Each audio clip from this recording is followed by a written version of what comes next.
Hey there, today I am so excited to talk about two of my favorite gritty characters from the Marvel Universe, with Taskmaster and the Punisher. My name is Nate, and welcome to the Gamers Guild.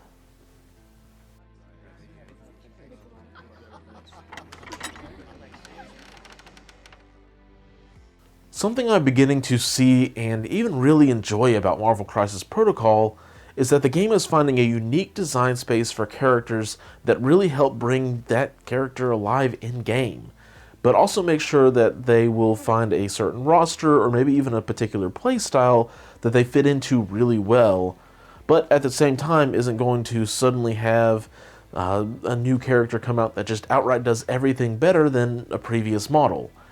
And this expansion really speaks to that idea for me. Let's take Taskmaster for example. He has the alter ego of Anthony Masters. He has 6 stamina, moves medium, is size 2, and has a threat rating of 3. As well, his defenses across the board are 3 for a pretty standard baseline 3-threat character. He learned his sword strike from Baron Zemo. It has a range of 2, strength of 5, and a power cost of 0. It will gain him power back equal to the damage dealt by the attack, and on a wild it applies the bleed condition to the target. He then also lifted Captain America's shield throw. This physical attack has a range of 4, strength of 4, and a power cost of 0, and just like Cap's, this attack will ignore line of sight and the defending character does not get to benefit from cover.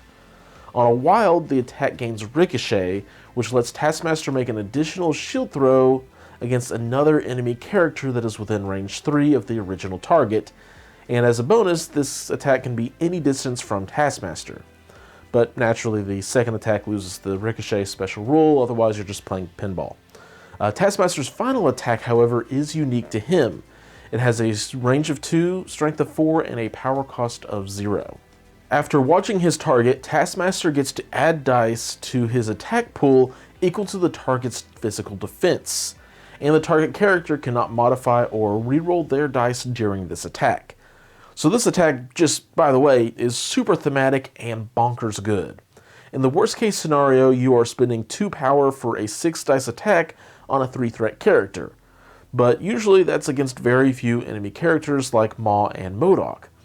Typically, it'll be a 2 power 7 or even 8 dice attack where the opponent can't modify dice or get their sneaky rerolls in. Then he has an array of awesome superpowers to boot. The first of which is a reactive ability that costs 2 power called Photographic Reflexes. It works very similar to Counter-Strike, which is that after an attack is resolved against this character from within range 3, he can spend the power to roll 4 dice and then deal 1 damage to the attacker for each crit and wild rolled. Taskmaster then 1-ups the normal Counter-Strike by adding the condition that if the Taskmaster has already been targeted by the attack, this turn he gets to roll 6 dice instead of 4, which puts the odds of doing 2 damage a decent bit higher than it was before, and on a good spike you can suddenly just daze or KO a perfectly healthy character. Taskmaster has even more incentive to not get double attacked in the same turn with his first innate superpower, Intuitive Pattern Recognition. It says that if an enemy character targets Taskmaster with an attack and has already targeted him with an attack this turn, add 2 dice to the defense roll. What is really nice is that this even works against mystic attacks, which is where defensive abilities usually don't cover. For example, his next superpower, Martial Artist, lets him count blanks as successes when defending against physical or energy attacks targeting him from within range 2. Finally, Taskmaster, despite being in the Crime Syndicate affiliation, is also a rogue agent. This innate power will let him count as being an affiliated character during squad building.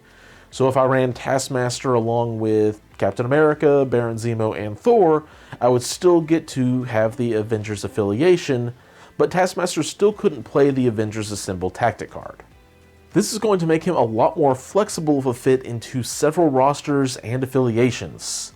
But before going down that road too much, it is worth mentioning that he has one change on his entrance side, and that is that he goes down to 5 stamina.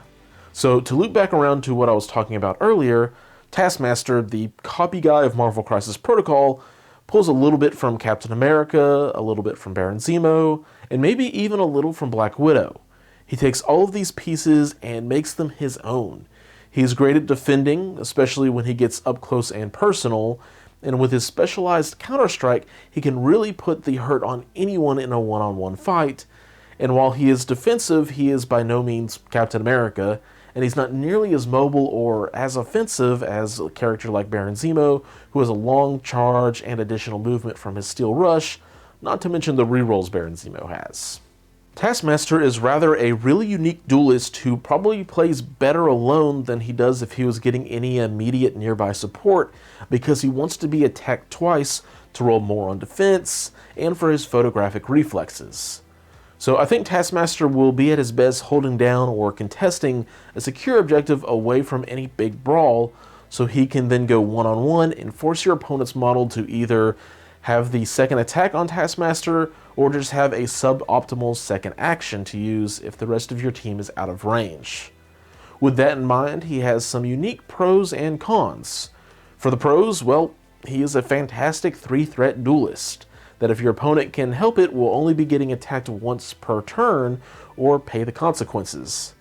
However, in a group fight, Taskmaster loses a good bit of his appeal because he won't stand up to sustained attacks from multiple enemy characters who won't have to target him twice, which knocks off a couple of his superpowered tricks. So there is not really one thing he is really bad at other than just losing some of his shine in a group fight. But if you can get him in an ideal one-on-one fight, there are few who could make a better case for themselves. The one thing that really helps put him over the edge, though, is Rogue Agent. This helps the more expensive teams like the Asgardians or the Black Order to have another 3-threat character that is pseudo-in-affiliation, and it helps one of their weak spots of not being able to spread out well, where that is exactly what Taskmaster enjoys. As far as other affiliations, well, he can be appreciated in many places, but one more that stands out to me is the Crime Syndicate. He's already a pretty versatile 3-threat character, but him actually being in affiliation is really nice and speaks to some of the tactic cards that he will either get to benefit from or help pay for. And when the one that has been shown off costs 10 power, then every affiliated character counts. Alright, that's Taskmaster done. What about the Punisher? Well, he has the alter ego of Frank Castle. He has 6 stamina, moves medium, is size 2, and is 3-threat. His defenses across the board are at 3, and of course things will get a lot more interesting with Frank's personal arsenal. All of his attacks are physical, and the first of them is Hipfire. It has a range of 3, strength of 4, and a power cost of 0. Something that is always nice on a 4-dice attack like this is when there is guaranteed 1 power gained instead of having to rely on doing damage to get the power. What makes it even better is when the attack has rapid fire. It grants the ability to perform a second hipfire attack against the same target, but that second attack doesn't have the rapid fire special rule, thankfully. So unless the first attack dazes or KOs an enemy character, Frank will get 2 guaranteed power from his spray and pray hipfire, but if he needs to get business done, he has a range 5, strength 7 aim shot that costs 3 power. On a wild, the attack gains Purus, which will let you change one of your opponent's dice to a blank, and if the attack deals damage after the attack is resolved, the target will be both stunned and slowed, the latter of which is a really strong effect to be able to apply all the way out at range 5. Frank then has 4 superpowers to back him up, and I'm going to talk about them a little bit out of order. Starting with Spec Ops Training. It is an active superpower that costs 2 power and can only be used once per turn. Punisher advances short. It's a pretty straightforward superpower, and sure, it's not a Pounce or Hawkeye's obscene hook arrow, but an extra bit of movement to get back on an objective, or to get in range, or, well, the list could keep going on, but it's a great power to have. Then Punisher seems to have already scouted out the battlefield before anyone else got there, because he has every terrain piece set to explode. Warzone is another active ability that costs 3 power and an action. Punisher then can choose an interactive terrain feature of size 3 or less within range 4. Enemy characters within range 1 of that terrain feature suffer 2 damage. The terrain feature is then removed from the battlefield, and thankfully this trick can only be used once per turn. So this superpower almost works more like an attack since it costs an action to deal damage, but the really nice thing here is in addition to the flat guaranteed 2 damage, is that it makes any light post, small rock formation, or any other size 1 terrain a lot more dangerous than it would typically be. Then we have Punisher's 2 superpowers that work in tandem with one another. The first I want to talk about is his innate ability called the Fallen. It gives Punisher 1 punishment token whenever an enemy effect dazes or KOs an allied character, up to a maximum of 3. But what can you do with them? No More Second Chances is an active superpower that doesn't cost any power to use, but it lets Punisher discard 1 to 3 of his punishment tokens. For each token discarded, Frank will get to add 1 die to his next attack roll. This power, like all of the rest of his, can only be used once per turn. At first glance, this is hopefully a power you won't have to use all that often, since it means your team is getting beat up. But when the time comes, extra dice on the aim shot is never going to feel bad. As well, it's pretty thematic that as Punisher sees his foes tearing up his allies, it just makes him angry. Punisher's kit as a whole, though, is pretty interesting. He should never be too power hungry with his hip fire, and there aren't too many ways for him to have to spend that power, unless you really just want to put out a couple of aim shots every single turn. He is a slightly above average 3-threat character in terms of his base defenses and stamina, as he goes down to 5 on his injured side. But that's the only change over there. It is worth also mentioning he doesn't have too much extra to be boosting his defense either. Unsurprisingly, Punisher is all about dishing out whatever damage he can manage. So looking at what he is good at, let's take a good look at his damage output. Warzone is a guaranteed 2 damage, which is again guaranteed, which is a very powerful ability. Hipfire is really closer to throwing 8 dice against whatever double the target's physical defense is, so lining Punisher up with a hammer or lighting some of your opponent's models on fire with the Incinerate condition to reduce their defense pool will make Punisher extra potent. And then Aim Shot, which should pretty consistently be an 8 to 10 dice attack with the use of punishment tokens, is a great range 5 attack, both in the potential damage output, but also the status effects it puts out. So Punisher is pretty much exactly what I was expecting, an angry guy with enough firepower to make any soup hurt. And as an added bonus, he can advance short with his Spec Ops training to reposition himself if he needs to without burning an action. With all of this awesome firepower, there are a couple of drawbacks. He doesn't have anything to really help keep him alive. He is just as tough as Valkyrie for those who have experience with her, so he can take a hit, but he's not great at it. As well, outside of his Warzone power, he doesn't have anything to help modify his damage output. Granted, he does have the punishment tokens, but you won't really be getting too many of those over the course of a game, realistically. If you're running a team of 5, if everyone gets dazed and a couple more get KO'd, that's a total of 6 punishment tokens. And that is assuming that Punisher isn't dazed himself when another friendly goes down, because he can't get the token if he is already down himself. So use those tokens when you can get off a meaningful aim shot, as it's probably not always going to be their best use just spending them on a hipfire attack. So with all of that said, who wants the Punisher amongst the ranks? And awkwardly enough, I think he will do really well in the Cabal. While Frank isn't power hungry, a bit of extra power to let him get off more aim shots or consistently use his Spec Ops training will be awesome for him. The other affiliation that has some pretty decent appeal is the Black Order, and it isn't anything on Punisher's character card, but it is rather a new team tactic card that works with Punisher. Blood Red and Personal is an unaffiliated tactic card that is reactive.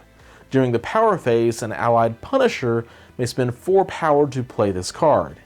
Each time an enemy character is KO'd this round, this character's controlling player gains 1 victory point, which, as you might remember, is what the Black Order's leadership ability is on Thanos' healthy side. So if you can plan a big play at the correct time, you could really easily net 2 to 6 victory points between these 2 effects. Outside of that, it's still a very strong tactic card, and once it's played, it's simply open season across the board, which is a really nice thing for this card compared to something like Usurp the Throne, which can net you 2 victory points. But if Killmonger isn't able to pull it off, then it's a wasted card. Blood Red, though, doesn't even require Punisher to lift a finger after it's been played, although he probably will. But suddenly the task can fall to Thor or Corvus to start racking up some knockouts and victory points. So while this card can be a lot of fun, and 2 points can certainly be the difference maker in a game, there will also be plenty of times where this becomes a win more card if you're already eliminating 2 or more enemy characters in the course of a single round. Regardless, it is a really fun and thematic card for Punisher, and who knows, he just might have another tactic card amongst the ones we haven't seen yet. That wraps up my first impressions for CP32, and I have to say, I'm a bit more excited than I thought I would be for this expansion. Taskmaster looks sweet, and I can't wait to have him go toe-to-toe with Valkyrie and probably outpace her, or take Punisher on a joyride by arming him with Doom Prophecy and letting him go to town. As always, I want to take a moment to say thank you to my patrons in the Guild Hall. Exciting things are coming that I'm currently getting some quotes for, but unfortunately they aren't quite ready to announce yet. If you have any questions about the game in general, or even specific rules stuff, feel free to reach out. I have my email and Facebook page down in the description. And as always, thank you all for watching, and until next time, keep on gaming.